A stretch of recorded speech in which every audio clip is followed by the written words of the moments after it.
Maybe if you're trying to convince the general public that these boys are innocent, don't quote a mob movie in which they then beat up a bunch of bikers at a bar. Because if you don't do that, once you're in court, now you just can't leave. And it seems quite obvious to me that this lawyer, instead of, presenting evidence that would help exonerate them in the public eye, like showing the actual security cam footage of when they came home or the text messages with Katie. No. Instead, we're going to keep it focused on race, which you can see by this clip. People are pushing the narrative of, oh, this is a race thing. Well, obviously it's not. I mean, this is like a brother to us. I mean, Nolan's no different than anyone else in our group. I think it's so criminal that they took something so anti-racist and flipped it into something super racist.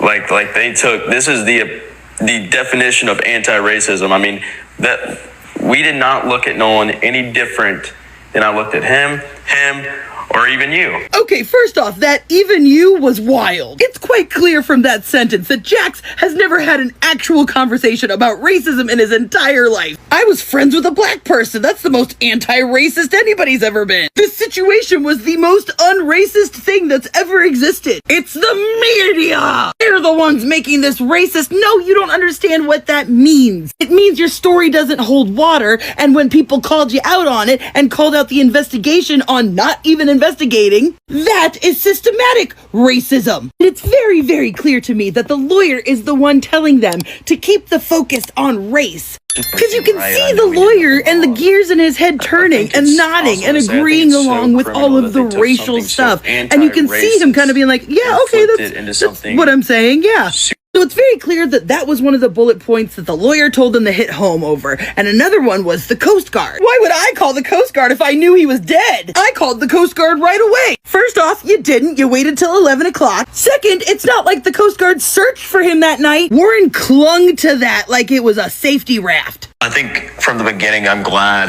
that I called the Coast Guard. It would have been completely different.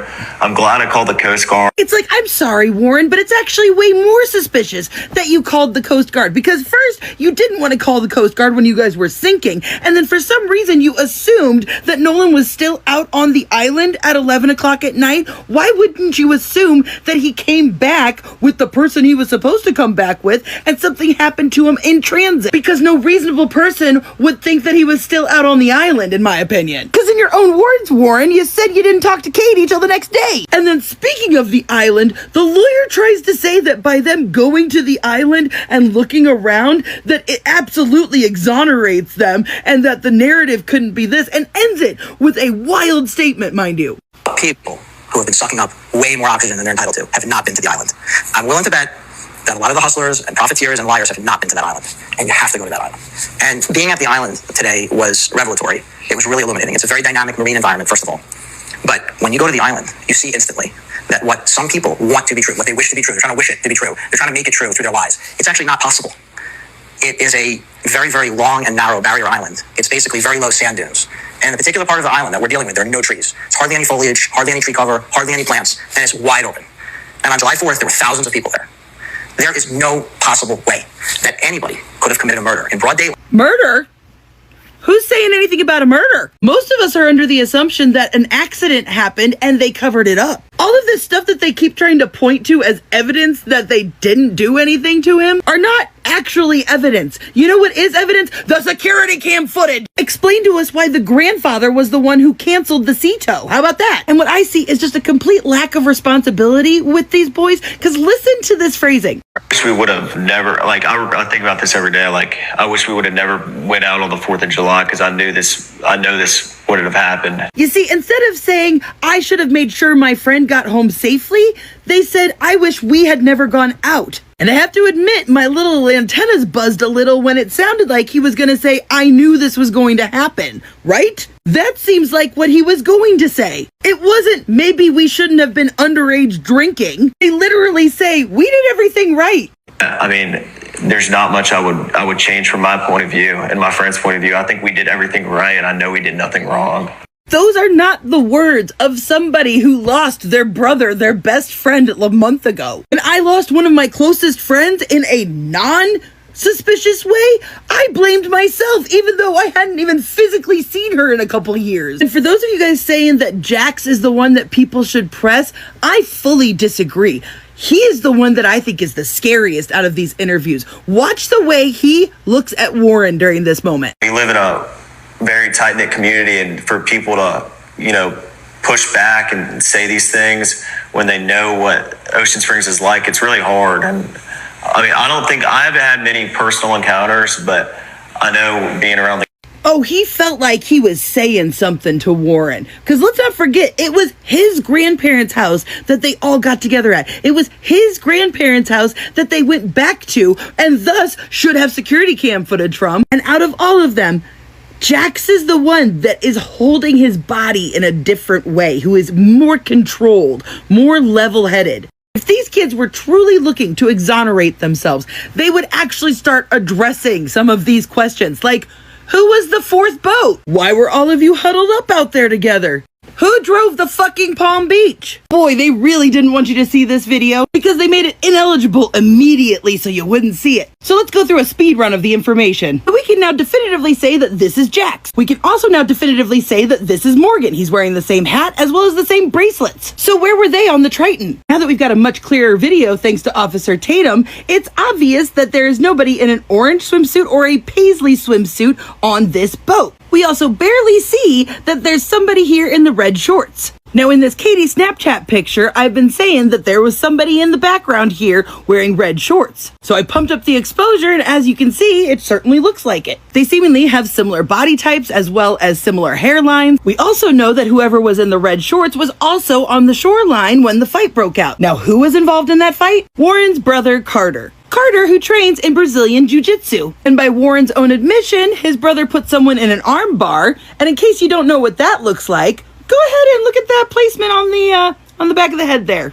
Spot look familiar? Given Carter's height, build, body type, this looks like it could be him. But one blurry underexposed picture is not solid proof of anything, right? But we know Warren grabbed his younger brother and had him come over hang out with them on their boat as they were sinking or whatever. And it would be pretty bad for their case if this was Carter on the Triton and then on Katie's boat at 6 o'clock. But now my attention turns to this person who a lot of people think is Bart. But in his hand, he is holding a cell phone. So I thought, why would Bart jump from his boat to the other boat holding a cell phone when other people have cell phones in their hands while Wyatt is on the phone in the picture? So while I was trying to compare pictures of Bart to the person on the boat that I can't identify, I found this picture with him with a tattoo from about 2 years ago. And it wasn't until just today that I stopped looking at the tattoo and I started looking at his wrist. Because someone in the background of this picture has always stuck out to me because my instinct always was like, is that Bart? Bart seemingly has a pretty pronounced mullet as according to this picture, but this was definitely not on Bart's boat. I checked the seating and the covers, like it's not Bart's boat. Now I think you pretty much get where I'm going with this because then I remembered this bracelet. Pretty unique bracelet. Unique like the bracelet that Bart Jr. was wearing in that tattoo picture. And right here looks like it might be the tail end of a tattoo that wraps around the forearm, right in the same place that it would be on Bart. I've said for a while now that the story about them calling Bart that morning to go out on the boat never made sense, because what 21-year-old didn't already have plans for 4th of July? So then the question is, who is driving Bart's boat? Which brings me back to this guy who some people have thought looked like Bart. However, we do know that he was on Bart's boat handing out drinks to people in that 7-second clip we've seen. Same hair, same glasses, same hat. By the way, did y'all know that Bart has a younger brother? The family resemblance is very striking. I mean, the real difference is that he's a little bit shorter and has a squarer jaw. And does anybody want to guess what his younger brother's name is? Brooks. Now, I seem to remember, and I can't remember exactly the context, a certain somebody talking in an interview about his buddy Brooks. Thanks to this interview, I was able to finally, definitively put faces and names together, and then it hit me. We now know for sure that this is Jax. And now we know for sure that this is Morgan. He's literally wearing the same hat and the exact same armbands. So why aren't they on the Triton? A very unique blue swimsuit and an orange and yellow swimsuit. And now, thanks to Officer Tatum, we finally have a very clear video of them calling for the Cito. And, I don't see an orange swimsuit anywhere. I don't see a paisley swimsuit anywhere. So where are Jax and Morgan on this boat? We see what looks like Jax cuddling up to Katie on Bart's boat.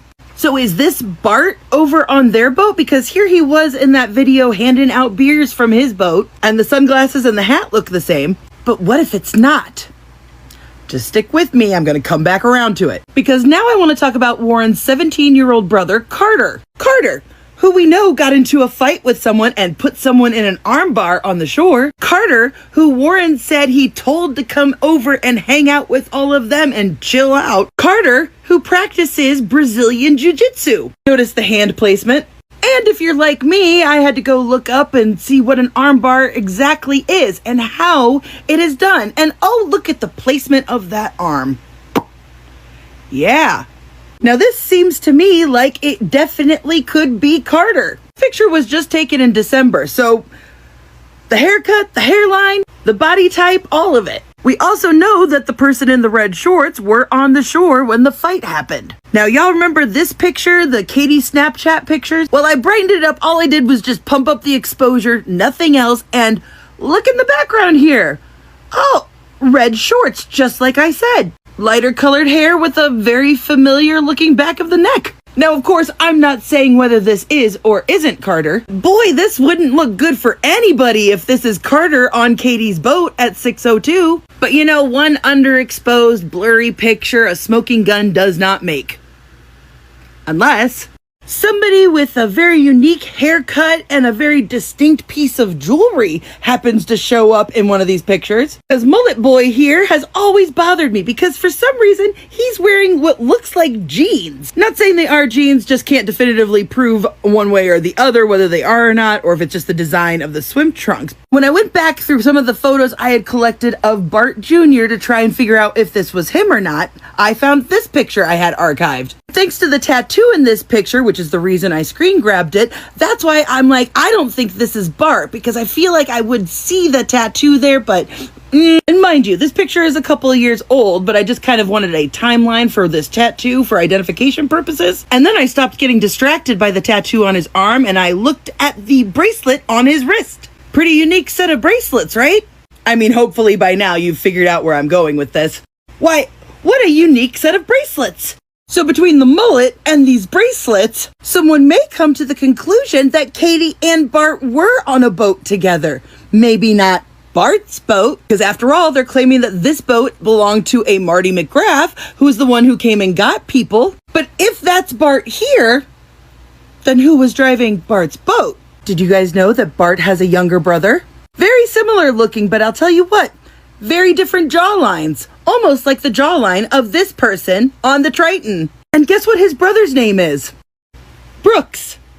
Now, where have I heard that before? Hasn't somebody talked about my buddy Brooks in previous interviews? I always said the whole "we called Bart that morning" story didn't make fucking sense. I have a theory that I'm flushing out. But thanks for doing this interview, guys. Wouldn't have been able to figure this out without you. But you know, since we're all liars and grifters anyway. There was a time that we could say if state authorities fail us, we can go to the Justice Department. Even under George Bush, we went to the Justice Department. We, at this point, have to hope that we can deal with civil courts, or secondly, that there's a balance of power with the Democrats taking the House in November, and maybe the Judiciary Committee under that can at least put a check and balance on cases that need to be investigated. But we're right now where we have two parents, lovely parents, I've gotten to know them, that really don't have an answer to the question, is it a civil rights violation or not? And we do not know. How do you trust the words of people that say immediately there was no foul play when you haven't even investigated whether there was foul play? Warren Hudson stood where Nolan Wells' body was found. Days later, he sat beside Jax Pitalo and Morgan Seymour and defended their version of what happened. They denied involvement. They denied abandoning Nolan. and they insisted Nolan chose to remain on Horn Island. But then Nolan's parents held their latest conference and pushed the focus back where they believe it belongs: the evidence. Because there's one problem neither side can talk their way around. Does the evidence actually support the friend's story? That's where this case gets interesting, because the answer could depend on an audio recording, digital evidence, and what really happened in those final hours on Horn Island. Before we get into it, subscribe if you want the latest Nolan Wells developments as they unfold. Warren, Jax, and Morgan appeared together with attorney J. Tyler Cox in an extended interview hosted by Brandon Tatum. Their position was straightforward. They say they had nothing to do with Nolan's death. They say they did not intentionally abandon him. And they maintain that Nolan chose to stay on Horn Island. But Warren's description of his own regret immediately stood out. He said he constantly thinks about what he could have done differently. And he said he wishes the group had never gone out on the water that day. To supporters, that's grief. To skeptics, it raises another possibility. Is it simply regret, or does the statement point to something more? The interview doesn't prove either interpretation, but it puts Warren's own words on the record, and those words can now be tested against the evidence. And this is where the timing becomes important. The friends had just given their strongest collective defense. Then Nolan's parents returned to the public spotlight. At their latest conference, the family continued demanding answers and keeping attention on the evidence surrounding Nolan's final hours. That matters because the family's strategy is moving beyond public accusations. Ben Crump has announced that the family retained audio engineering experts to examine the controversial Cito recording. The family has also issued subpoenas targeting platforms including Meta, TikTok, and WhatsApp for electronic information connected to Nolan. So while the friends are saying, this is what happened, the family is asking, can the evidence prove it? And that brings us to the recording at the center of the controversy. You've probably heard it. The recording comes from the emergency tow call made the day Nolan disappeared. An enhanced version circulated online, and people claimed they heard a voice saying, "Is he dead?" That phrase became one of the most explosive pieces of speculation in the case. But here's the problem. The publicly circulated version was enhanced and edited, and it has not been independently established that those words were actually spoken on the original recording. That's why the family's decision to have professional audio experts examine the recording could be significant. Instead of asking viewers what they think they hear, the family wants experts to analyze the original audio. If the analysis establishes what was actually said, some of the speculation could disappear. Or the analysis could raise new questions. Until that happens, neither interpretation should be treated as fact. The Friends' legal team has taken the opposite position. Their attorneys have criticized the enhanced recording and disputed the transcript circulating online. So the fight over the audio comes down to one thing. What does the original recording actually contain? The Friends have their own answer. Attorney J. Tyler Cox says the Triton was taking on water badly enough that the battery was nearly covered. The group called for a private tow. Then, according to their account, they contacted the Coast Guard as the situation escalated. Their argument is simple. If Nolan had died aboard the boat, why would they call for outside help? But that argument depends on another critical claim. The Friends say Nolan wasn't on the Triton when the mechanical problems began. They say he chose to remain on Horn Island, and they say he planned to return later with another group. That claim is central. Because if Nolan knowingly stayed behind, the timeline looks one way. If he believed he was still leaving with his friends, it looks very different. And that is why the moments surrounding Nolan's decision to remain on the island matter so much. The Friends also pointed to video from the emergency. They say the footage shows the Triton during the tow situation, and Nolan isn't visible. If independently verified, that could become important. But right now, there's a distinction. That's the Friends' description of what the footage shows. It isn't the same as an independent investigative finding. So the real question is, what does the original footage show? Who is visible? Who isn't? When was it recorded? And has law enforcement formally reviewed it? Those answers could matter far more than another argument over the viral audio. The interview itself has also come under scrutiny. An analyst pointed to moments in the Friends presentation that appeared unusual. Pauses, changes in delivery, and certain responses. But there is a danger in going too far with that. Body language isn't a lie detector. Nervousness doesn't prove deception. Confidence doesn't prove honesty. So the important question isn't, did they look guilty? It's, did anything they said conflict with evidence that can be independently verified? That's the standard that matters. Because an analyst can identify a moment worth examining. Only evidence can establish what that moment means. And this may ultimately matter more than the interview. The Wells family's legal efforts are seeking additional electronic information, messages, account activity, digital records, timestamps, potentially information that could help establish Nolan's movements and communications during his final hours. That could change the conversation. Because memories can conflict. People can remember events differently, but digital records can potentially establish when something happened and who was communicating with whom. That's why the family's latest move is significant. They're trying to obtain information that could test competing versions of the timeline. If those records support the Friends' account, that matters. If they contradict it, that matters even more. Either way, the records could move the case away from speculation and toward something measurable. Strip away the arguments, strip away the social media theories, strip away the viral clips. The Friends' account comes down to several key claims. Nolan chose to stay. The boat developed serious mechanical problems. The group had to leave. Nolan wasn't aboard the Triton when the emergency occurred, and the three friends had nothing to do with his death. That's their story. But one question remains at the center of everything. What did Nolan believe would happen after they left? Because there's a huge difference between knowingly choosing to remain on an island and believing you're still going to leave later with the people you arrived with. That distinction could become crucial, and it can't be settled by an interview. It has to be established by evidence. The official cause and manner of Nolan's death have not been publicly released. The investigation remains ongoing, and several major questions remain. What does the original CETO recording actually contain?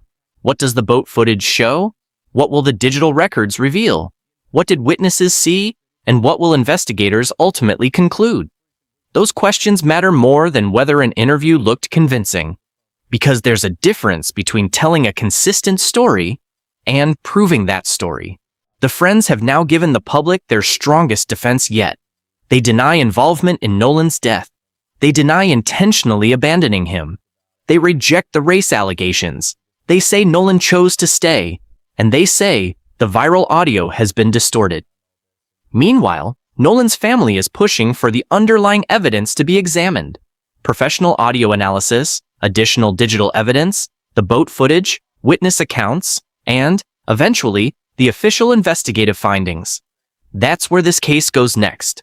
Not toward another argument about who looks believable on camera, toward what can actually be verified.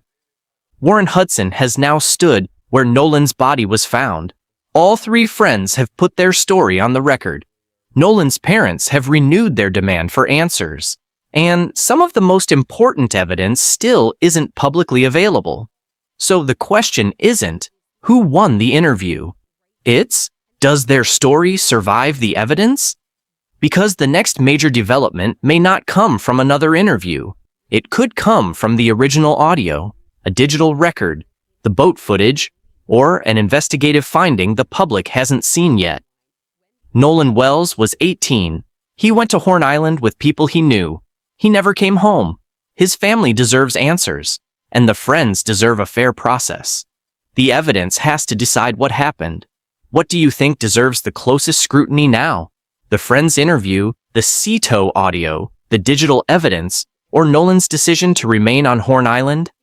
Subscribe to follow the Nolan Wells investigation as the next verified evidence emerges. Because one piece of evidence could change everything.